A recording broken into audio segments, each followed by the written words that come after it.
Saya ingat pertama kali saya mendapatkan naskah ini 21 April tahun 2021. Jadi Budi ketika itu mengirimkan pesan melalui WhatsApp minta, Mas Andi tolong dong kasih komentar, kasih kritik, dan nanti kalau terbit katanya tolong bantu untuk launching ya. Jadi itulah yang saya laksanakan hari ini, memenuhi permintaan terakhir dari Budi untuk ikut dalam proses peluncuran buku Merah Kir Ayu. Sekali lagi Budi adalah seorang teman yang menurut saya sangat menyenangkan. Ayu dan saya itu teman dekat dengan Budi, juga Junaidi, Mustaqim juga. Budi ini menurut saya punya kualitas yang bagus sebagai seorang jurnalis karena dia bergelut dengan dua hal paling tidak. Yang pertama, dia punya keresahan terhadap persoalan masyarakat yang dia tuangkan melalui buku ini. Dia punya keresahan terkait dengan berbagai hal yang terjadi di Indonesia. Itu yang menyebabkan Budi, saya, Junaidi dan lain-lain dulu membentuk yang namanya Serikat Jurnalis untuk Keberagaman, mendorong media untuk lebih memberitakan informasi yang bisa mendinginkan suasana, tidak menjadi sumber konflik. Yang kedua, Budi adalah orang yang bergelut dengan bahasa. Budi selalu tertarik dengan puisi. Dia adalah orang yang sangat menyukai Leo Christie kalau dalam musik. Dan dia akhirnya menuangkan ketertarikan minat dia pada bahasa kesusastraan itu dengan menulis sebuah novel. Jadi Budi ini dalam pandangan saya yang masih konservatif tentang jurnalisme, mewakili satu jenis wartawan yang masih bergulat dengan hal-hal yang sangat penting dalam jurnalisme, terutama hari ini, yaitu soal bahasa dan juga ada kepekaan sosial. Saya senang Budi akhirnya menemukan rumah terakhir sebagai wartawan itu di Kompas, sebuah institusi yang menurut saya berjuang konsisten dan setia pada prinsip-prinsip konvensional jurnalisme di dalam merawat jurnalisme yang tetap dingin, tetap berdasarkan fakta, data dan lain sebagainya. Dan juga tentu saya senang Budi mengekalkan pikirannya melalui sebuah novel yang akan membuat kita akan selalu mengenang Budi. Jadi ada ungkapan terkenal ars longa vita brevis katanya. Hidup itu singkat tapi karya itu akan abadi. Dan Budi telah mengekalkan pikirannya, keresahannya, minat dia pada kesusastraan dan bahasa itu pada buku Merah Kir Ayu yang akan kita bahas sekarang. Di depan saya ada tiga pembicara, yang pertama adalah Mas Budiman Tanurjo, ini dari Kompas, wartawan senior yang kita hormati. Kemudian ada Ayu Utami, seorang novelis, sahabat Budi Kurniawan. Dan ada Donald Faris, seorang aktivis anti korupsi yang sekarang bergelut sebagai seorang praktisi hukum. Untuk memulai diskusi saya akan membuka kesempatan pertama sama siapa nih? Mas Budiman dulu ya. Tuan rumah sekaligus ini ya, yang terakhir banyak berinteraksi, bekerja sama dengan Budi Kurniawan. Silakan Mas. Oke, thank you Andi dan teman-teman. Mungkin saya tidak akan membahas buku ya, karena bukunya sudah bisa dibaca semuanya. Tentunya semua orang akan punya persepsi dan perspektif yang sama bisa beda gitu. Tapi saya akan coba bercerita apa di balik buku itu ya, apa di balik buku itu. Tadi Andi Budiman sudah bercerita ya, 17 Februari 2021 ya. Itu 2 tahun yang lalu loh, sekarang 17 Februari 2023 ya. Ketika ketika Budi Kurniawan juga mengirimkan naskah dalam bentuk soft copy yang juga meminta saya untuk membaca dan kemudian mengendorse buku itu ya. Buku itu seperti apa? Itu 2 tahun yang lalu ya, BK meminta dan endorse saya. Kemudian saya tulis di situ singkat, karena buku adalah, bagi seorang wartawan, buku adalah mahkota. Ya. Bukan hanya dia hanya sekedar menulis berita, bukan hanya sekedar mengcopy paste berita, bukan hanya sekedar menjalankan, kalau dalam dunia pemasaran ada multi level marketing, dalam dunia jurnalisme kontemporer ada multi level quoting. Kutip, enggak jelas kemudian siapa yang akan bertanggung jawab. Saya mengamini apa yang dikatakan oleh Andi Budiman ya. Budi adalah sosok wartawan yang mungkin sekarang menjadi jarang. Ya. Menjadi jarang karena tulisan-tulisan dia, ide-ide dia selalu ada yang mau dia perjuangkan. Ya. Selalu ada yang dia mau perjuangkan, bukan hanya sekedar memberitakan model yesterday news. Ya. Sesuatu yang sudah lampau kemudian dia beritakan. Tetapi kalau dalam bahasa itu dia akan memperjuangkan sebuah rohnya sehingga jurnalisme itu tidak ampang. Ya. Jurnalisme itu tidak kosong. Jurnalisme itu bukan hanya sekedar ocehan orang di televisi atau teks-teks yang bisa ditemukan di media online. Tetapi ada sesuatu yang dia perjuangkan. Buku ini kalau saya setelah membaca, saya memang agak terpesona bagaimana kegelisahan Budi Kurniawan itu sebenarnya tercemun ketika dia menulis prolog. Ya, prolog itulah sebetulnya yang menurut saya adalah kegelisahan seorang Budi Kurniawan, seorang wartawan yang punya elan untuk berjuang, seorang wartawan yang selalu ingin gelisah dengan keadaan, yang itu dicerminkan dari prolog dia. Ya, dari prolog dia.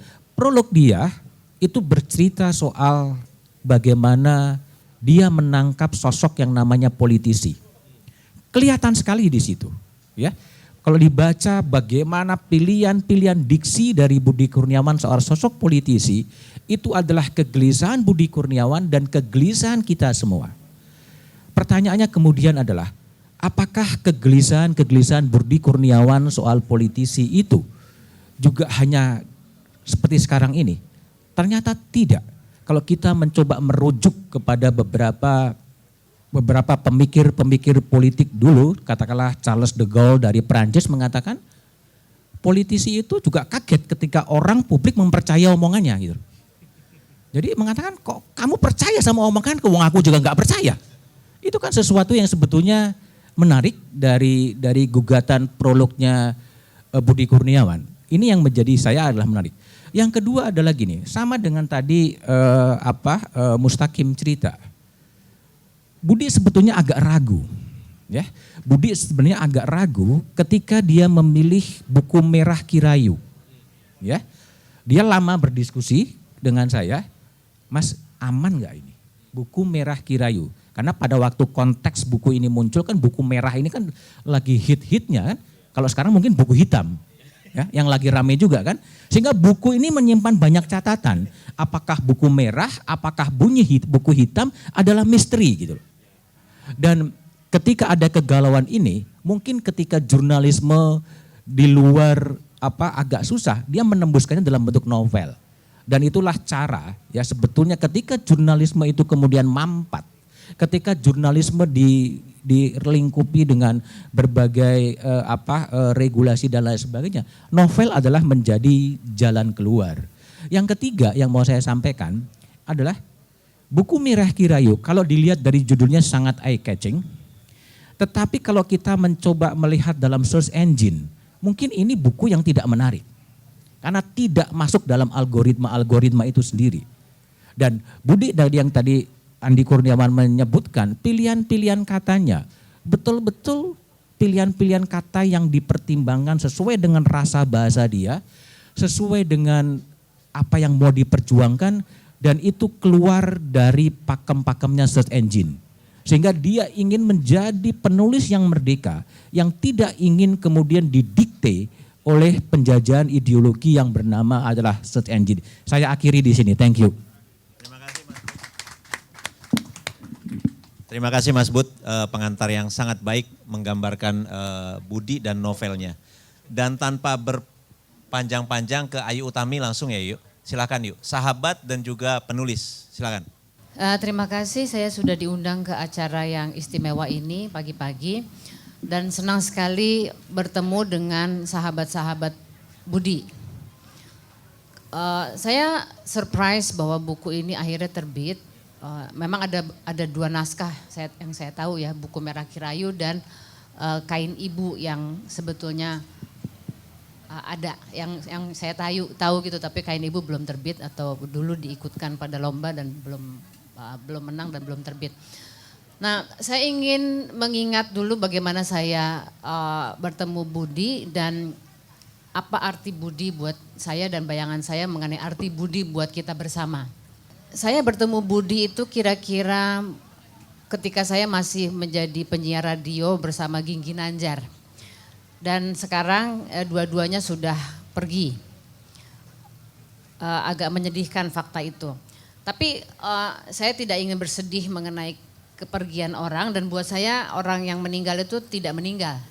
Mereka masih ada, cuma kita kebetulan lagi nggak ketemu aja. Buat saya kebersamaan saya dengan Budi itu bukan cukup. Buat saya kebersamaan saya dengan Budi dan dengan Ging itu istimewa sekali.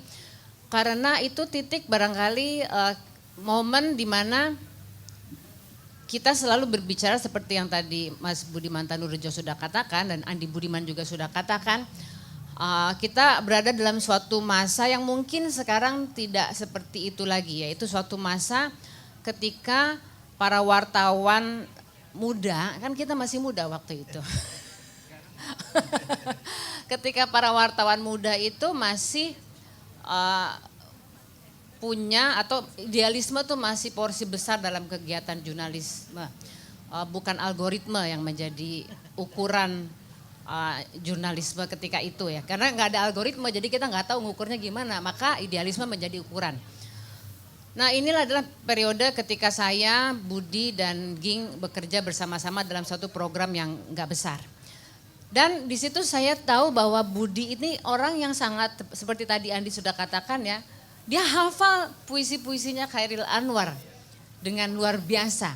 Dia hafal lagu-lagunya Leo Christie dengan juga luar kepala. Jadi ini orang yang hidupnya sebetulnya sangat diinspirasi oleh dunia sastra. Nah, saya mau mengingat atau mau membayangkan bahwa pada masa itu sastra dan jurnalisme itu sastra, jurnalisme dan perjuangan itu suatu dunia yang berkelindan. Yang saya nggak tahu apakah sekarang masih begitu. Wartawan-wartawan sekarang masih suka sastra nggak sih? Mereka masih suka balada nggak sih? Mereka masih menulis puisi nggak sih? Mereka terlibat nggak sih dalam kritik sastra dan kritik pemikiran? Itu yang saya nggak tahu zaman sekarang. Tapi zaman kira-kira mungkin 20 tahun yang lalu ya, 20 tahun yang lalu itu adalah yang terjadi dan itu sangat menyentuh. Dan saya kira jejak-jejak zaman ini itu nampak di dalam novelnya Budi, Buku Merah Kirayu. Novel ini apa sih? Novel ini adalah suatu novel yang sangat jelas merupakan suatu kritik sosial. Nah, ada macam-macam kritik sosial. Kritik sosial macam apa? Menyempit lagi pada Buku Merah Kirayu adalah soal anti korupsi. Itu mengerucut ya. Nah, novel anti korupsi ini sebetulnya juga bukan novel yang baru ya, bukan hanya Budi Kurniawan, tetapi ada sejarah yang cukup panjang di Indonesia. Saya kira dari orang paling jelas tentu saja ngomong Pramudia Anantatur dengan judulnya Korupsi. Dan bahkan bukunya Pramudia ini, Korupsi ini mengilhami seorang penulis Perancis, Tahar Ben Jalun, untuk menulis buku berjudul Korupsi juga dan ditujukan untuk Pramudia Anantatur. Kemudian kita juga bisa melihat kalau dalam sejarah novel Indonesia ada Ramadan KH yang menulis Ladang Perminus. Itu sebuah kritik terhadap Pertamina. Kemudian di masa setelah reformasi kita tahu juga ada Oki Madasari ya dengan serial Entrok dan lain-lain yang juga mengkritik mengenai korupsi di Indonesia, dan sekarang kita melihat Budi Kurniawan. Nah, memang kalau kita mau lihat genre, kalau bisa disebut genre atau style atau buku-buku novel yang sebetulnya membawa pesan anti korupsi, pada umumnya mereka menggunakan gaya realis. Nah, Budi juga menggunakan gaya ini. Jadi dia tidak keluar jalur, tapi mungkin ini juga sebuah gaya yang sangat khas dari masa 20 tahun yang lalu. Sesungguhnya adalah masa ketika pers belum terlalu bebas. pertanyaannya apakah sekarang pers bebas? Mungkin Mas Budi lebih bisa menjawab itu. Tapi secara instingtual saya mengatakan bahwa pers sekarang lebih bebas dari hukum-hukum negara, dari undang-undangan, perundang-undangan. Tetapi dia tidak bebas dari algoritma. Jadi model sensornya itu sekarang berbeda. Nah, pertanyaannya adalah dulu kita mendengar adagium bahwa ketika pers dibungkam maka sastra bicara. Dan itulah saya kira yang dipakai oleh Pramudia, kemudian oleh Ramadan KH menceritakan tentang korupsi di masa Orde Baru atau di masa Orde Lama. Karena persnya dibungkam dengan kekuatan-kekuatan negara dengan peraturan, PWI dan lain-lain. Nah sekarang pembungkamannya kan modelnya lain, itu kita tidak menyebutnya sebagai pembungkaman lagi, tetapi sebagai suatu pengabdian kepada algoritma. Nah apakah sebuah gaya yang realis menjadi masih efektif? Itu sebuah pertanyaan. Tetapi saya kok tetap merasa bahwa buku ini sekalipun gayanya sebetulnya gaya masa lalu, ya dibanding buku-buku anak muda sekarang agak berbeda ya, ini agak gaya zaman dulu. Tetapi itu mungkin sebuah pertanyaan diajukan kepada zaman sekarang. Apakah sastra harus semuanya pergi ke gaya-gaya zaman sekarang yang menjadi lebih absurd, lebih surrealis? Nah, apakah kita masih memerlukan sebuah sastra yang realis semacam ini? Buat saya iya. Sebetulnya ada banyak yang bisa dibicarakan, tetapi saya kira kalau bisa dirumuskan secara singkat, apa yang sangat penting dari buku ini adalah kalau kita melihat pendekatannya Budi, korupsi sebetulnya bukan tema utama di dalam buku ini, dia adalah latar. Tema utamanya sebetulnya adalah cinta, cinta seorang, jadi cinta dan perselingkuhan. Dan situasi yang sangat manusiawi yaitu ada seorang laki-laki nih, saya kira tokohnya posisinya campuran antara Budi dan Mas Donald nih. Karena dia aktivis anti korupsi, jadi nanti abis ini Mas Donald harus cerita nih. Kira-kira ada orang seperti Donald Faris yang menikah, orang baik-baik, menikah dengan perempuan baik-baik juga, ketemu cewek lain. Terus dia pelan-pelan jadi tertarik karena suasana dan dilemanya bagaimana. Nah ini sebetulnya cerita utamanya adalah ini, suatu suasana di mana seorang laki-laki baik-baik yang menikah dengan perempuan baik-baik, punya keluarga baik-baik, tiba-tiba bertemu dengan seorang perempuan dan mulai jatuh cinta. Korupsi adalah latar belakangnya. Saya tidak mau sebetulnya membaca si tokoh ini, si Kirayu sebagai Budi, tapi sekarang ketemu Donald, kayaknya Donald juga nih. Ya jadi campuran Budi dan Donald. Nah kira-kira pesannya jelas, Budi menggunakan bahasa dan menggunakan novel sebagai medium menyampaikan pesan. Ya. Terus pesannya jelas sebagai seorang pendiri Sejuk, satu pesannya adalah kembalilah pada istri yang tercinta.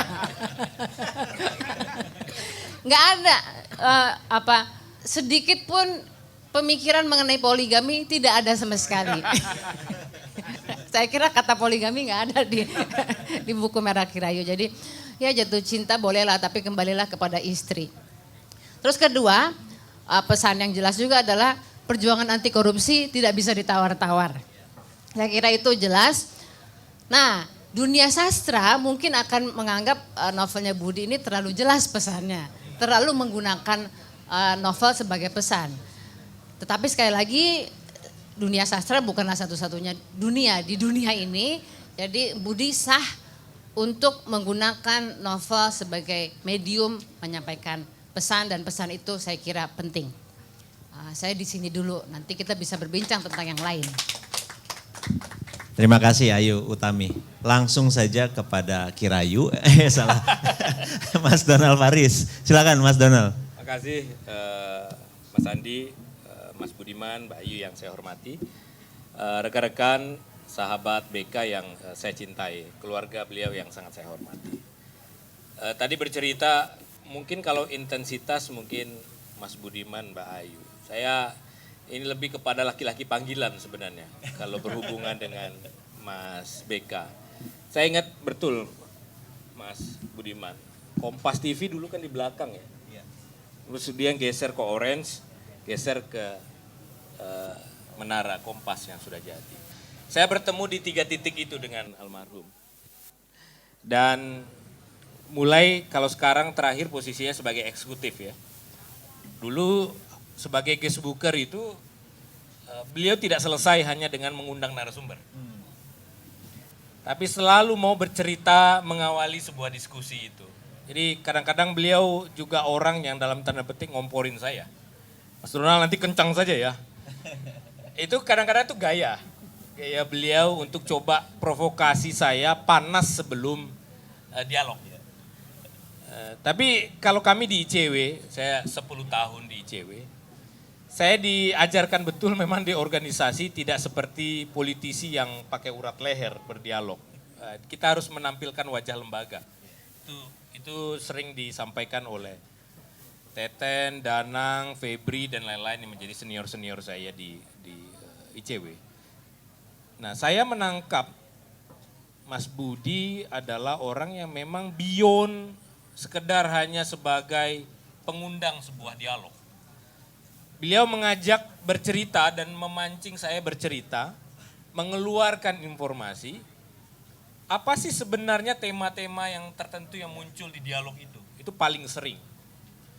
Dan memang dulu saya di ICW itu paling banyak dan dapat akses untuk bisa berdiskusi dengan para politisi dan bertemu untuk itu. Nah, saya setuju dengan seluruhnya, Mas Budiman, Mbak Ayu, dan Mas Andi. Buku ini adalah kegelisahan, apa yang tampak di layar dan apa yang tidak tampak di layar. Nah, penonton di TV itu kan seringkali melihat hanya yang tampak di layarnya saja. Nah, politisi kita tuh memang, ini bukan ke Mas Andi ya, politisi yang sebelah sana lah ya. Seringkali memang memunculkan 2 wajah yang tampak di layar yang berbeda. Mas Budiman khatam betul soal itu. Saya sebuah sesi ingat betul Mas Budiman. Saat seorang politisi nomor 1 di Republik ini diserang sebuah kasus besar. Kita tidak usah sebut nama. Kasus besar yang akhirnya dia dijatuhkan karena menabrak tiang bendera, tiang listrik pada waktu itu. Sang politisi ini dibela oleh para politisi-politisi lainnya. Tapi sebelum dialog, orang-orang yang hadir di studio itu penuh dengan keluh kesah.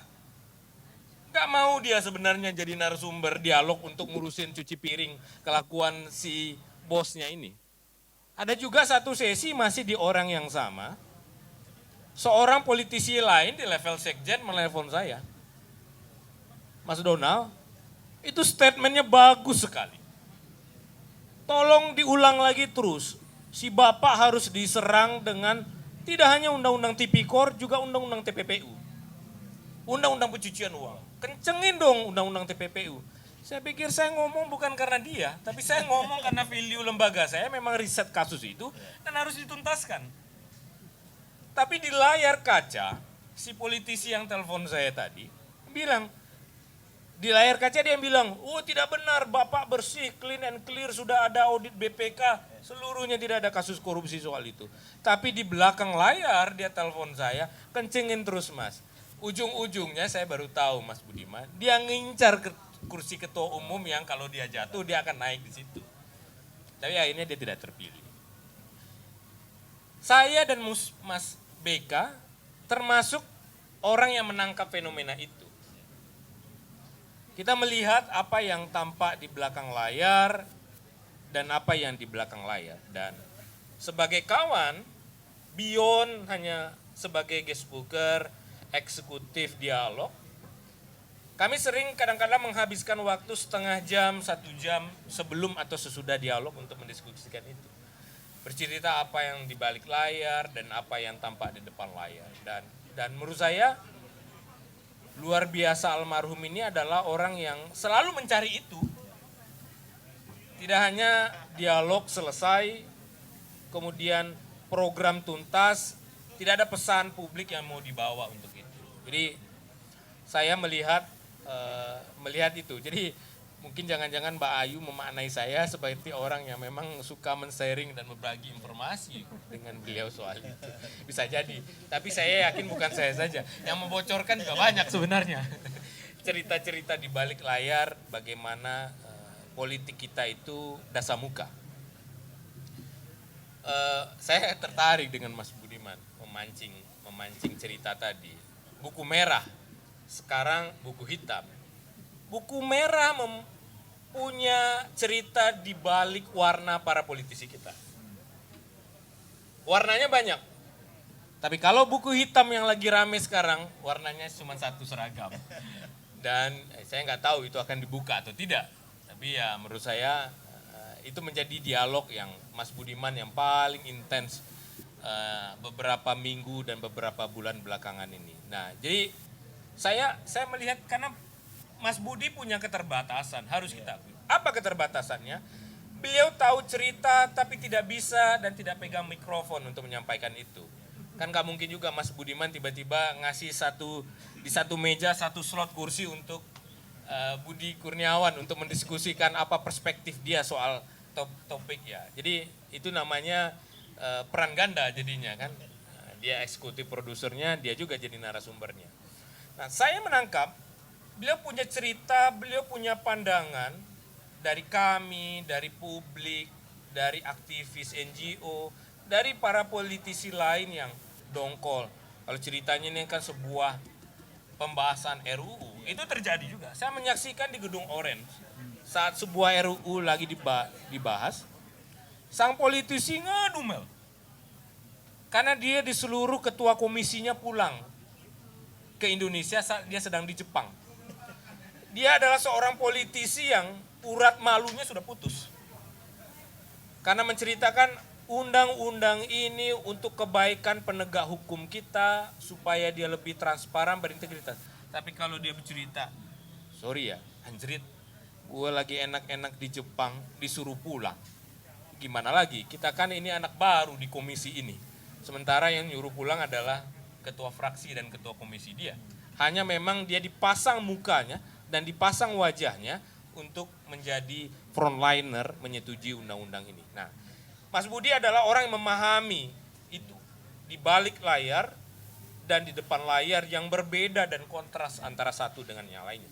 Cuman memang beliau tidak punya panggung untuk bisa membongkar dasamuka politik kita, dasamuka politisi kita.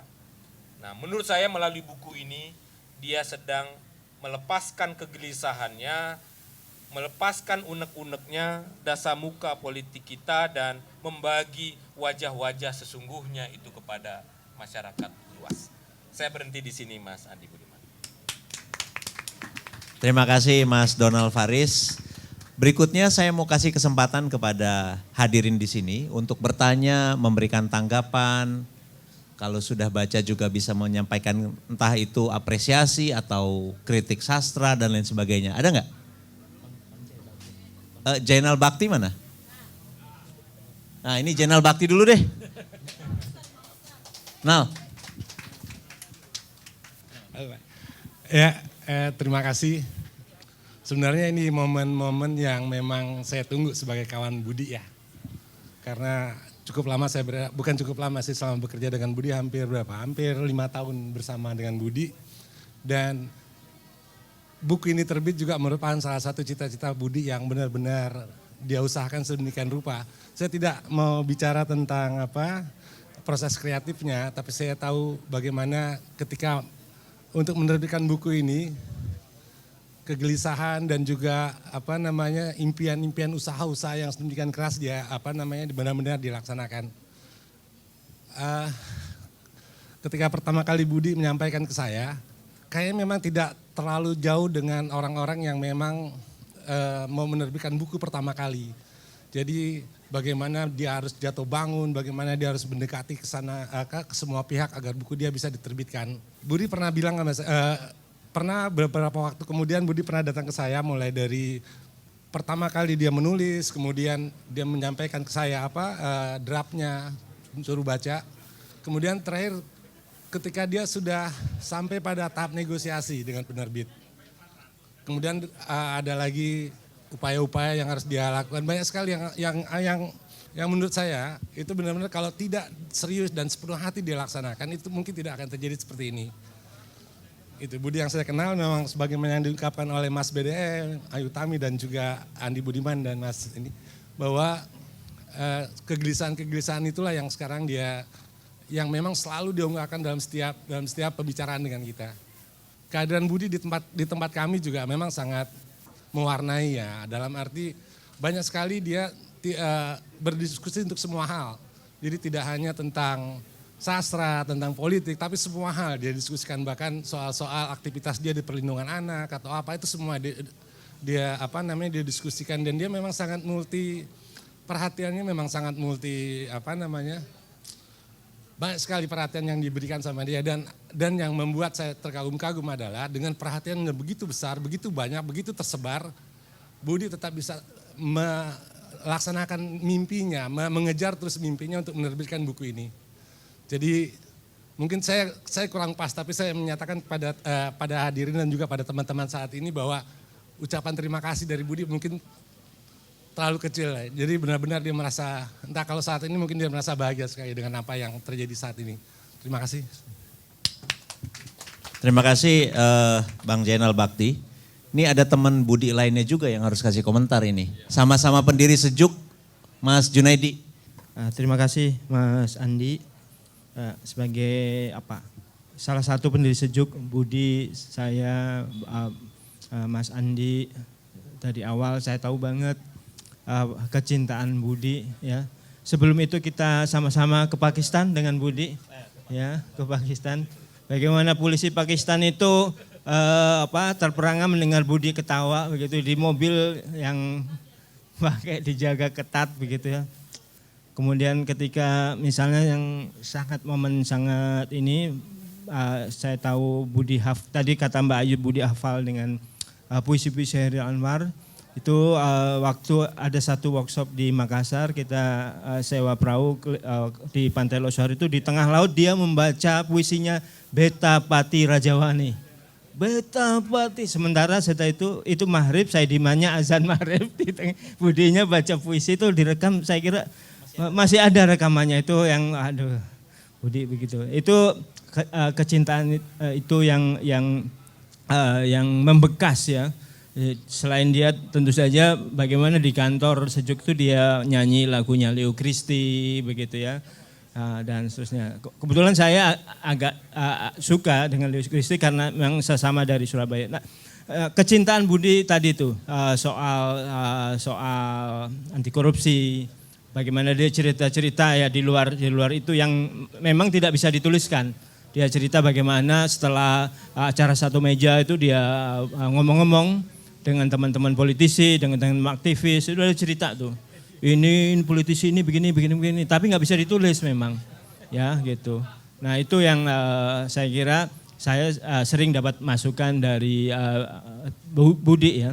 Juga misalnya yang terakhir tentu saja yang sangat membekas yaitu saya juga mendapat soft copy dari dari bukunya Budi ini, buku Merah Kirayu. Itu saya kira dia minta saya untuk komen, kritik dong Jun, kritik gitu.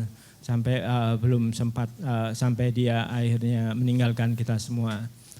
Cita-cita Budi itu tadi, awal dia soal-soal korupsi, soal-soal tadi tidak ada kata-kata diksi poligami dan sebagainya. Mungkin yang belum ini juga aktivitas Budi sebagai aktivis perlindungan anak. Dia sempat dikerja di KPAI. Itu concern Budi juga ya. Saya kira itu orang yang lengkap, lucu gitu ya. Itu saya kira Budi kita semua merindukannya, saya kira. Terima kasih. Terima kasih Mas Jun. Jadi salah satu momen yang buat saya agak intimidatif ketika bersama Budi itu cuma satu kali itu. Jadi kita pernah dulu saya ikut nebeng mobil Budi gitu ya di jalan tol. Kita kemana saya lupa Jun. 1 jam kita jalan dan sepanjang perjalanan tuh dia nyetel Leo Christie kenceng banget. Kita nggak ngobrol, dia nyanyi sendiri. Saya jadi bingung. Dia memang pencinta Leo Christie yang sangat kuat, fanatik. Nah ini mungkin di sini saya akan ngobrol lagi tentang ini ya, tentang buku ini. Kita kembalikan ke buku ini, kita membahas tentang buku ini.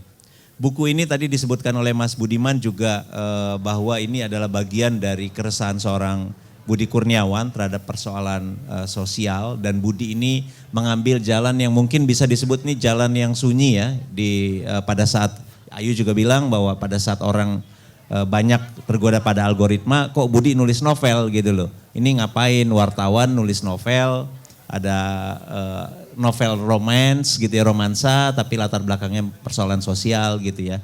Nah mungkin juga Mas Budiman ingin bisa atau memberikan perspektif lebih jauh tentang bagaimana Budi melihat jurnalisme sebagai sebuah alat perjuangan tadi Mas Bud. Tadi Mas Budiman juga sempat menyinggung tentang itu, dan dalam konteks buku ini bagaimana Mas Budiman melihat cara Budi menyampaikan pesan perjuangannya tadi gitu loh. Memang jurnalisme memang dalam perspektif saya yang baby boomer ya, yang kolonial gitu. Ya memang harus ada value yang mau diperjuangkan. Sehingga dalam konteks Budi sebetulnya ketika dia sebagai eksekutif produser, kemudian dia memilih tema, ketika tema itu dipilih pasti sudah ada perspektif yang mau diperjuangkan. Apakah perspektif tadi kemajemukan, apakah perspektif anti korupsi atau politik dua muka dari politik, selalu ada pilihan-pilihan tema yang kemudian dipilih gitu. Sehingga itulah kemudian Budi dengan elan-elan perjuangannya bagaimana kemudian itu ditransformasikan menjadi jurnalisme, dalam konteks ini adalah TV. Pilihan-pilihan tema, memilih narasumber ya, dan kemudian menyusun rundown dari dialog itu. Di situ sudah pasti akan muncul pesan-pesan yang harus disampaikan kepada publik. Sehingga jangan pernah membayangkan bagi generasi-generasi lama ketika dia menulis skrip itu pasti ada pesan-pesan bagaimana jurnalisme itu didedikasikan. Bisa digunakan untuk melakukan social control, bisa dilakukan juga kemudian untuk menghibur dan juga memberikan harapan. Nah, kalau dalam konteks Kompas sebetulnya ini menjadi lebih menarik ya, menjadi lebih menarik karena Budi punya modal dasar bahwa jurnalisme adalah sebuah alat ya untuk memperjuangkan nilai, apapun nilai itu, dan kemudian ada sebuah kebijakan editorial yang ditentukan oleh manajemen karena seperti itu. Nah, disinilah kemudian harus selalu dicari ya, selalu dicari bagaimana titik temu dan titik keseimbangan.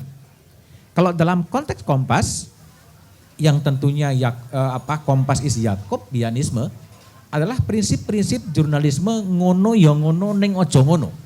Susah kan itu ditangkap bahwa sebuah pesan itu jangan sampai kemudian memukul orang itu dan orang itu tidak bisa apa-apa, tetapi tetap harus ada pesan memahami orang yang dikritik itu sebagai manusia yang punya kelebihan dan punya kekurangan. Disinilah kemudian gagasan-gagasan Budi yang kadang-kadang dipandang sangat liberal, kemudian dimoderasi oleh kebijakan editorial yang lebih pas. Sehingga kalau Pak Yakob mengatakan kritik with understanding, melakukan kritik tidak sekasar-kasarnya tetapi melakukan understanding. Yang penting dalam konteks itu adalah pesan itu kemudian sampai.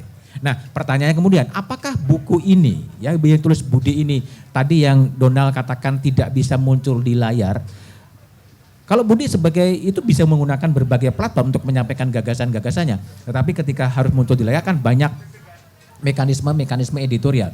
Tapi buku ini memang harus didorong Ya, sesuatu yang tidak bisa mungkin bahkan dalam pendidikan di wartawan di Kompas sebetulnya didorong orang bahwa ketika Anda melakukan sebuah liputan, tujuan Anda bukan hanya sekedar melaporkan peristiwa untuk besok atau untuk setengah jam yang lalu, tapi Anda harus memikirkan ketika Anda melakukan sebuah pengumpulan fakta ini mau jadi apa. Nah itu akan lebih bagus sehingga akan menghasilkan sebuah buku dalam format yang berbeda. Kira-kira gitu Andi Kurniawan. Terima kasih. Andi Budiman. Andi Kurniawan karena kita bahas Budi Kurniawan, Andi Budiman. Agak mirip-mirip. Oke. Nah, satu lagi yang memperlihatkan sosok Budi yang menurut saya konvensional dalam tanda petik dan tapi positif ya, dengan cara yang positif tadi adalah energi Budi itu yang begitu besar, bukan hanya ngurusin acara dialognya Mas Budiman di Kompas TV, bukan hanya ngurusin Sejuk. Budi itu kok ya sempat-sempatnya diriin Les Bumi gitu loh. Ini satu organisasi kebudayaan yang sudah tua, yang sangat dihormati juga. Dan ini merupakan satu cerita yang unik menurut saya. Budi mendirikan Les Bumi atau mengaktifkan kembali Les Bumi di Jakarta Utara. Saya akan minta kesempatan atau memberi kesempatan kepada Cak Rohim ya untuk cerita tentang Les Bumi ini. Baik, terima kasih. Assalamualaikum warahmatullahi wabarakatuh. Sebagaimana yang tadi banyak disampaikan terkait mencoba untuk masuk ke beberapa sektor yang kemudian sektor itu juga menjadi bagian dari alat saya kira untuk mengekspresikan gagasan-gagasan pemikirannya. Kami melihat BK selama perjalanannya dan sering nongkrong bersama kami, ngopi bareng, kongko bareng, hadir di acara-acara yang memang kita sering bareng. Bagi kami beliau itu adalah petani. Petani yang bukan hanya sekedar menanam benih-benih pemahaman yang kemudian dituangkan lewat buku, lewat dialog, lewat diskusi-diskusi yang lain, tapi juga lewat berbagai macam tipologi pergaulan. Dan saya melihat bahwasanya ada semacam satu tipologi yang memang itu kuat dimiliki BK, bukan hanya di wilayah kejurnalistikan saja, tapi juga kepada wilayah aktivis, teman-teman jalanan, dan lain sebagainya. Kami di Les Bumi, NUJU Jakarta Utara, NU Jakarta Utara itu memang salah satu beliau adalah pemakarsanya dan memang pernah kita minta untuk menjadi ketua di Les Bumi Jakarta Utara yang berdiri barusan. Dan meskipun itu organisasi lama tapi di Jakarta Utara berdirinya baru tahun 2017 dan kali pertama beliau salah satunya orang yang ikut mandegani dalam pendirian Les Bumi. Saya kira ada hal-hal yang menarik selain beliau menjadi petani yang mencoba untuk bukan hanya sekedar menanam tapi juga memeleh benih-benih. Kira-kira benih-benih unggul ini harus dikemanakan, harus cocoknya kepada siapa dan seterusnya. Sehingga beliau salah satunya memang orang yang mencoba untuk belajar konsisten terhadap namanya yang bernama Budi Luhur atau Budi Kurniawan. Karena selain mau nongkrong dengan berbagai macam tipologi, beliau juga sering support kepada teman-teman dan dermawannya memang luar biasa dan dirasakan betul-betul oleh teman-teman Jakarta Utara. Artinya beliau itu salah satu penggerak lah. Kalau berbicara pada wilayah gerakan kesenian dan kebudayaan di Jakarta Utara, salah satu orang yang juga punya pengaruh. Mungkin itu Abang sebagai bagian dari sekedar sekilas terkait dengan Budi Kurniawan. Terima kasih, saya kira wassalamualaikum warahmatullahi wabarakatuh. Waalaikumsalam warahmatullahi wabarakatuh. Terima kasih Cak Rohim. Ayu mungkin nanggepin nih soal Les Bumi dan lain-lain yuk. Ya sebetulnya menarik sekali, saya juga, yang menarik juga tuh saya ini mengenal Budi muda. Budi yang dalam pembentukan. Sementara Mas Budiman Tanurejo ini Budi yang sudah matang. Ya. Dan di antara itu ada Budi yang mendirikan Les Bumi. Ya setahu saya Les Bumi adalah Lesbi dan Les Bumi itu dulu satu. Ada dua nama organisasi kebudayaan dalam lingkup Islam saya kira, ormas Islam ya. Itu nama yang saya kenal dalam sejarah dan saya tidak berpikir bahwa itu aktif belakangan sekarang ini dan buat saya menakjubkan bahwa Budiman itu punya Budiman. Ini kebanyakan Budiman ya. Andi Budiman Kurniawan. Budi Kurniawan itu punya tenaga juga untuk menghidupkan kembali kegiatan berkesenian, dan ini khasnya juga adalah Budi Kurniawan adalah orang yang model lama, yaitu menggunakan ini untuk medium pesan. Jadi semacam lekra, itu kan les bumi itu zamannya lekra. Iya, betul. Sementara di zaman modern ini biasanya organisasi kesenian itu tidak lagi bergerak untuk penyadaran ya, kecuali yang ada beberapa, tapi ada banyak yang kemudian konsentrasinya pada seni itu sendiri. Nah, Budi Kurniawan mengaktifkan kembali organisasi-organisasi kesenian dengan model yang seperti dulu, ya, untuk menggunakan seni sebagai medium. Itu sangat menarik sih menurut saya, Andi. Dan kembali semua ini membuat kita bertanya atau membuat saya berpikir ulang bagaimana sebetulnya sebetulnya hubungan antara seni dan masyarakat dan politik. Itu sih kalau mengenai les bumi ya. Bergerak ya, seperti Budi Kurniawan bertumbuh di komunitas Hutan Kayu di Radio 68H, dan itu adalah sebuah komunitas di mana ada perjuangan politik dan media dan kesenian itu bersama-sama. Nah, memang selalu ada tegangan di antara model kesenian macam apa yang digunakan untuk perjuangan. Kalau berlebihan maka perjuangan akan mematikan kesenian, dan sebaliknya kalau kesenian berlebihan juga dia akan terlalu terisolasi pada dirinya sendiri. Menarik yuk. Ini tema yang bisa jadi tema bahasan tersendiri ya. Memang Budi ini memang orang lama ya kelihatannya. Orang lama dalam tanda petik ya. Ya tadi jurnalismenya jenisnya bukan jurnalisme algoritma.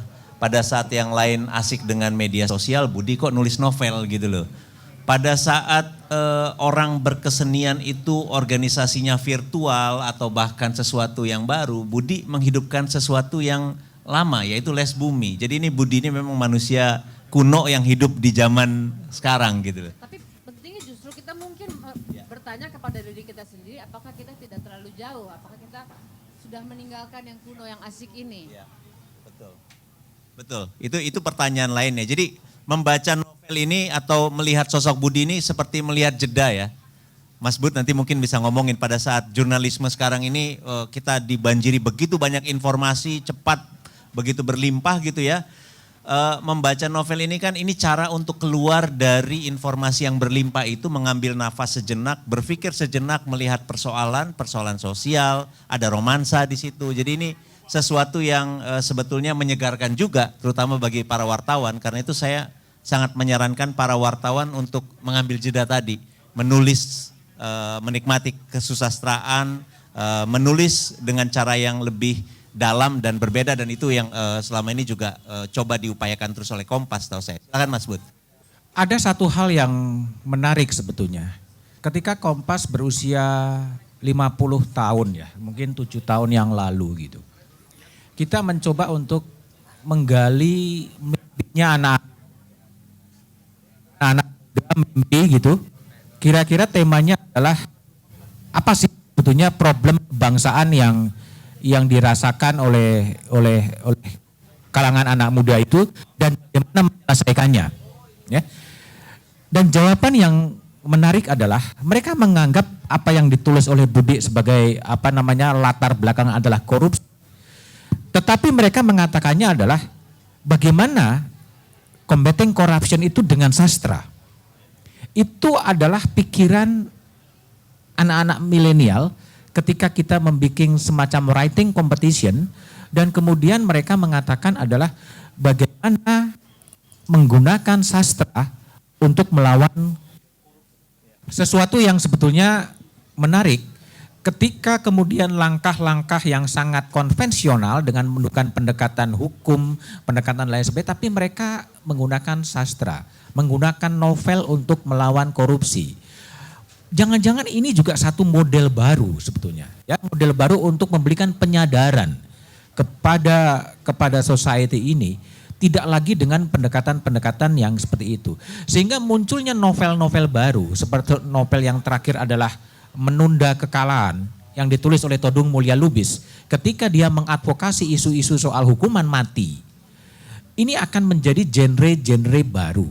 Sehingga novel-novel, meskipun tadi Ayu mengatakan ini adalah kisah cinta dengan latar belakang soal korupsi, jangan-jangan banyak sekali isu-isu kekinian, isu-isu masalah bangsa yang kemudian akan melahirkan novel-novel baru. Bagi wartawan ini menjadi hal yang menarik. Ya, bagaimana wartawan tidak terjebak kepada rutinitas harian ketika dia mengcover sebuah berita.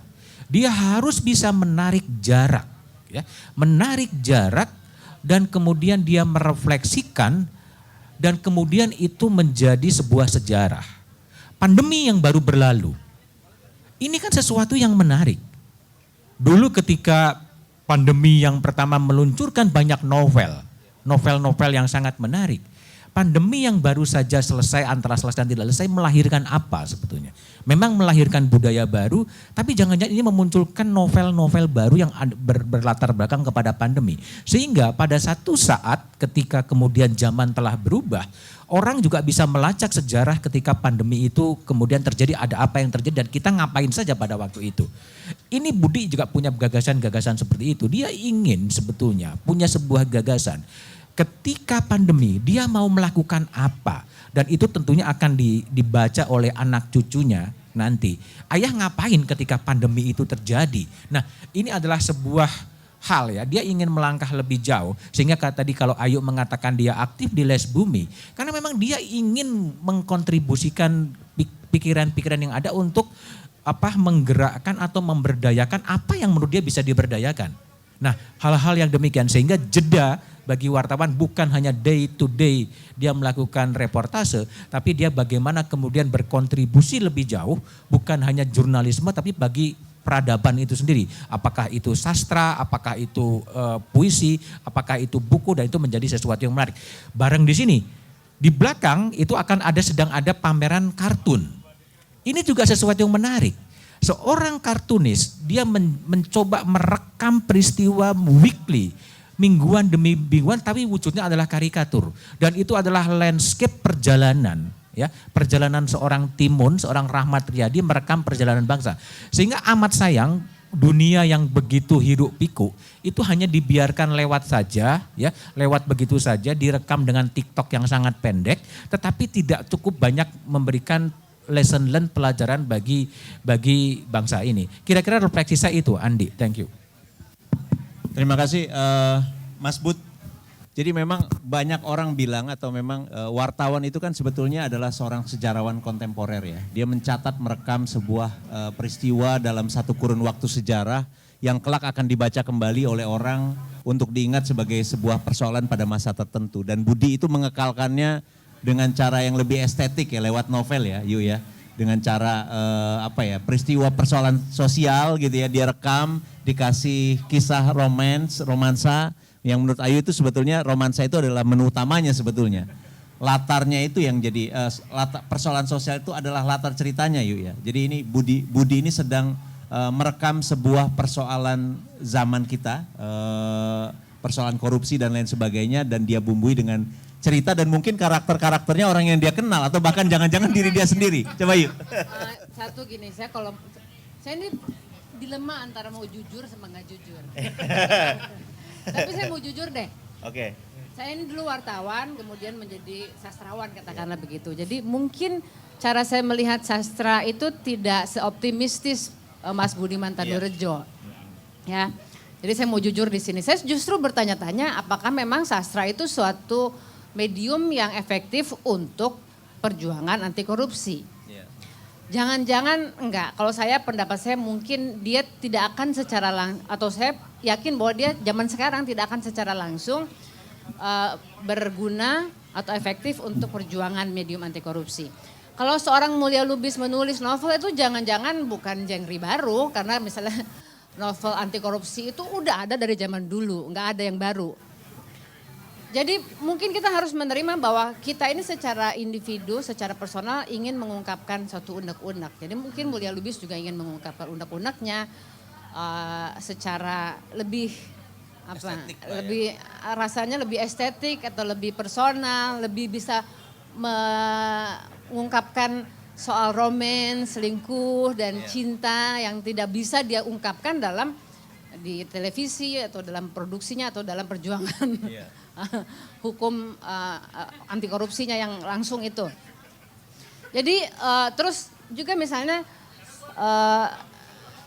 novel itu mungkin suatu genre yang atau menjadi pujangga itu suatu posisi yang sangat terhormat pada masa lalu, tapi pertanyaan saya apakah dia masih terhormat seperti sekarang. Ini contohnya adalah kenapa seorang Denny J.A. itu pengen sekali menjadi pujangga. Dapat Nobel.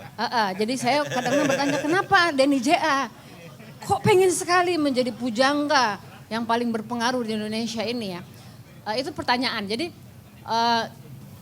artinya mungkin sebagai suatu medium dia tidak secara langsung efektif untuk perjuangan-perjuangan, tetapi ternyata dia berharga bagi kebutuhan pribadi individu kita. Ya, jadi itu saya kira saya membaca bukunya Budi Kurniawan juga adalah ada yang personal. Kita membutuhkan sesuatu ungkapan yang personal dan di situ semua dari kita membutuhkan itu.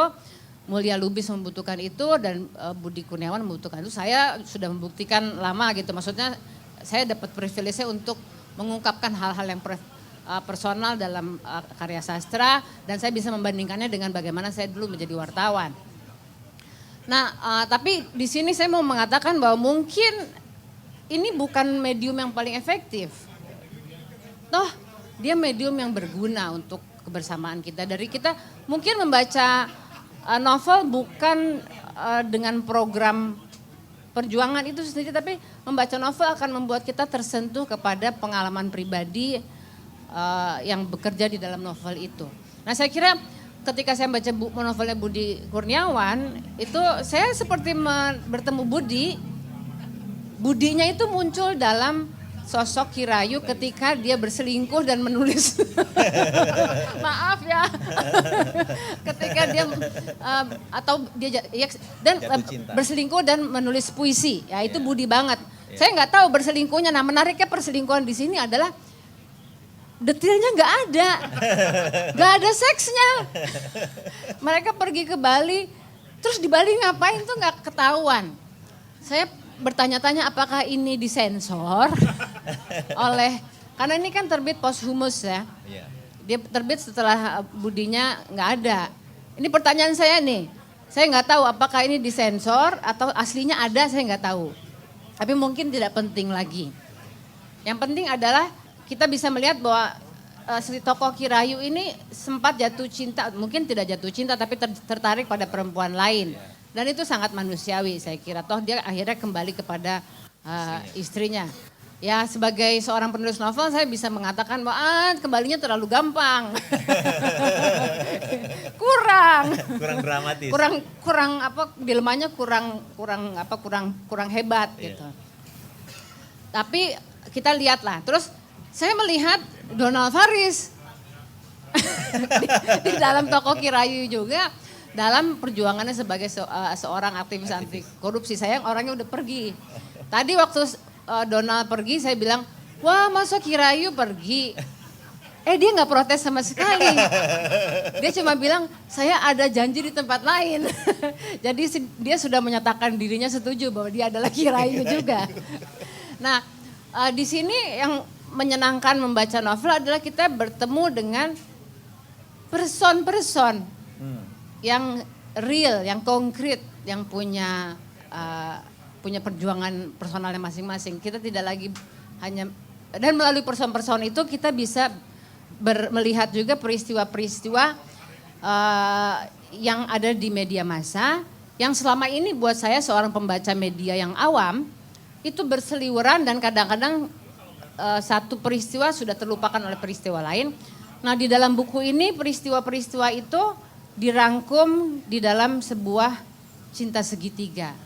Sekali lagi buat saya itu berharga, lebih berharga daripada ars longa vita brevis. Pada akhirnya kita juga bertanya-tanya apakah ars itu akan abadi. Apakah seni itu akan abadi dan apakah kalau kita menulis atau berkarya demi keabadian itu buat saya pertanyaan juga. Apakah itu tidak terlalu Optimis. juga terlalu berlebihan. Ya. Artinya akhirnya saya kembali kepada seperti Mas Budiman Tanurejo, ngono yo nono neng ojo ngono, urip itu memayu hayu neng buwono. Jadi sebetulnya maksudnya ini adalah merawat keberagaman, merawat kebersamaan itu mungkin lebih penting daripada ingin menjadi abadi. Ya. Nah ini ngomong-ngomong soal abadi ini kan ada satu perdebatan atau diskusi yang cukup hangat juga nih terkait dengan situasi terakhir. Misalnya perkembangan artificial intelligence misalnya. Yang disebut akan membuat sejumlah profesi itu punah katanya. Termasuk wartawan. Jadi paling enggak ini relevan dengan percakapan kita karena melihat Budi sebagai seorang wartawan, sebagai seorang penulis dan sebagai seorang aktivis. Ketiga profesi yang menurut ramalan dengan adanya artificial intelligence ini akan punah gitu. Jadi mungkin Budi ini juga jangan-jangan berhenti di saat yang tepat ya. Pada saat artificial intelligence ini belum berkembang begitu luas, pada saat jurnalisme belum mati ketika ada artificial intelligence, dunia penulisan juga mendapat tantangan yang begitu kuat. Karena sekarang artificial intelligence itu udah bisa kita minta nulis puisi gitu, bahkan pada level-level yang lebih estetik, lebih rumit ya dalam soal berbahasa.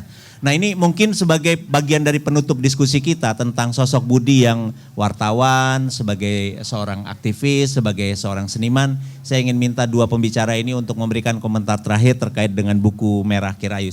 Ya buat saya menarik sekali tadi Andi Budiman mengatakan bahwa sekarang ada artificial intelligence yang bisa menulis berita, bisa menulis puisi, bisa menulis novel. Jadi sebetulnya sebuah karya objektif itu sekarang bisa dilakukan oleh mesin. Tapi ada yang tidak bisa digantikan, yaitu subjek yang merasa, subjek yang berekspresi. Karena itu tidak bisa jadi karya objektifnya bisa digantikan oleh mesin, tapi keberekspresiannya itu hanya dirasakan oleh manusia. Artinya mungkin ke depan kita akan diuji betul, kalau misalnya kita akan diuji apakah ukuran-ukuran misalnya sebuah karya yang bagus, berita yang bagus itu mungkin bisa dicapai oleh mesin. Tetapi akhirnya kita akan melihat bahwa kita pengen tahu kamu merasakan apa. Kita pengen mengekspresikan atau mengungkapkan perasaan-perasaan dan pemikiran kita. Jadi yang otentik itu akan tetap berharga dan akan menguji ukuran-ukuran yang diciptakan secara objektif. Artinya jangan-jangan sebetulnya semua wartawan itu punya keinginan menulis, mengungkapkan subjektivitasnya. Pada Budi melalui sebuah buku dan pada akhirnya kita juga akan melihat subjektivitas Budi Kurniawan di situ ketimbang teknik-teknik atau ungkapan-ungkapan atau bahasa-bahasa objektif yang bisa kita ukur. Jadi akhirnya kita mencari yang subjektif. Dan subjektivisme itu bisa kita rasakan yuk ya. Jadi dalam arti ini kok saya rasanya agak-agak kenal dengan karakter-karakter yang ada di novel ini. Ini yang gak akan mungkin bisa dicapai oleh artificial intelligence. Mas Budiman, penutup Mas. Iya, memang kalau ngomong soal artificial intelligence, memang menunjukkan betapa paradoksnya Indonesia. Iya. Ya. Kalau kita lihat ya, perdebatan-perdebatan di luar bahwa ChatGPT atau Bing, kemudian dia bisa menulis untuk skripsi, bisa menulis soal karya ilmiah, bisa menulis soal disertasi gitu kan, bisa menulis dan tembus di jurnal-jurnal internasional gitu. Indonesia masih pakai joki. Liputan Kompas ya. Indonesia masih pakai joki yang terjadi gitu loh. Jokinya manusia juga gitu loh. Manusianya juga mungkin juga di outsource lagi ke OpenAI gitu. Sehingga ya ini realitas yang kemudian ada, tetapi saya yakin bahwa manusia itu selalu ada respon ya. Ini tidak mungkin dia akan diam saja Ya, selalu ada dialektika, ada peristiwa bagaimana menanggapi dan terus akan muncul hal-hal yang demikian seperti itu gitu loh. Tetapi saya nggak tahu, apakah sudah ada novel soal buku hitam Duren 3? Jangan-jangan ini menarik gitu loh. Buku novel Duren 3 yang dialihkan oleh ChatGPT itu atau oleh artificial intelligence, atau nanti akan muncul Budi Kurniawan baru yang memunculkan sebuah buku hitam Duren 3 yang menimbulkan tadi berbagai isu yang Ayu katakan, ada perselingkuhan, ada kekuasaan, ada perebutan harta itu muncul sehingga emosinya menjadi kuat dan seakan-akan kita berada dalam pusaran itu. Sehingga kalau saya sih mau mendorong wartawan-wartawan yang ada yang mendengar ini untuk melahirkan sebuah apapun itu. Apakah itu nanti punya makna atau tidak punya makna, tapi kita bisa mencatat sebuah skandal besar kejahatan abad ini yang memenangkan sebuah apa yang disebut-sebut sekarang sebuah kejujuran. Apa yang dari tadi AI dan lain sebagainya kan sebenarnya menghilangkan sebuah properti, intellectual property itu kan kemudian hilang. Tadi yang saya katakan ini adalah multi level quoting ya tanpa responsibility. Thank you. Terima kasih, kita beri tepuk tangan, aplaus untuk dua pembicara kita, Mas Budiman Tanurjo dan Ayu Utami. Kita ambil jeda sejenak dari media sosial, mulai membaca karya sastra. Simak terus diskusi acara-acara di Palmerah Yuk, ini program baru ya Mas Bud ya, yang saya kira asik banget. Saya ketika melihat ini kok asik juga nih nongkrong di sini nih, bisa diskusi dan lain sebagainya. Jadi sekali lagi ini adalah hari yang menyenangkan, cara kita mengenang Budi Kurniawan, seorang sahabat yang sudah meninggalkan kita semua, yang mengekalkan pikiran, ide dan ekspresi pribadinya lewat buku. Terima kasih, selamat siang dan sampai jumpa mungkin di acara lain di Palmerah Yuk. Terima kasih.